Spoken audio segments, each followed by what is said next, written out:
Hello दोस्तों, आज हम ऊ की मात्रा सीखेंगे। ऊ की मात्रा में कुछ नहीं होता।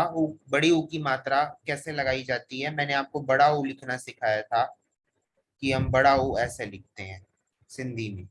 तो हम मात्रा कैसे लगाते हैं, वाव के ऊपर हम पेश लगा देते हैं और वाव को अक्षर के साथ जोड़ देते हैं, उस वाव के ऊपर पेश लगा देते हैं तो बड़ी ऊ की मात्रा लग जाती है। एग्जाम्पल देखो, सबसे पहले अक्षरों में फॉर सपोज किसी भी अक्षर के ऊपर हमने बड़ी यू की मात्रा जोड़नी है। जैसे ब के साथ हमने बड़ा बू लिखना हो तो ब के साथ पहले पेश जोड़ो और फिर उसके ऊपर सॉरी वाव जोड़ो। ये वाव है, वाव के ऊपर पेश जोड़ो, पेश लगाओ तो ये बू पढ़ा जाएगा, ये बड़े ऊ की मात्रा लगे। अब द के साथ हम वाव जोड़ नहीं सकते तो वाव अलग से लिखेंगे, वाव के ऊपर पेश लगा देंगे दू, ये हो गया त। तो अब ये द को बड़े ऊ की मात्रा लग गई।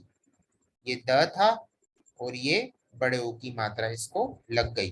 स के साथ वाव जुड़ सकता है तो वाव के ऊपर पेश लगा दो फ। तो अब ये स्वाद को बड़े ऊ की मात्रा लग गई। मैं और ध्यान से आपको सिखाता हूँ।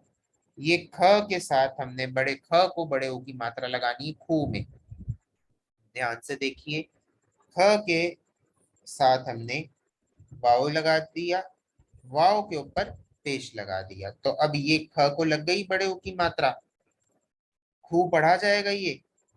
लिख दो खूह।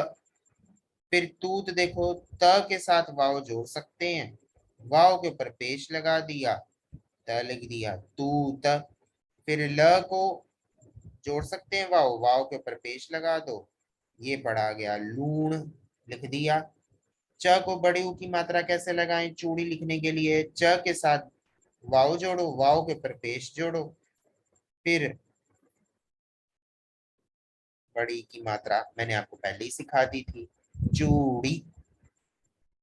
फिर म देखो, म के साथ वाव लगाओ, वाव के ऊपर पेश लगाओ, र के साथ ये हो गया मूरी।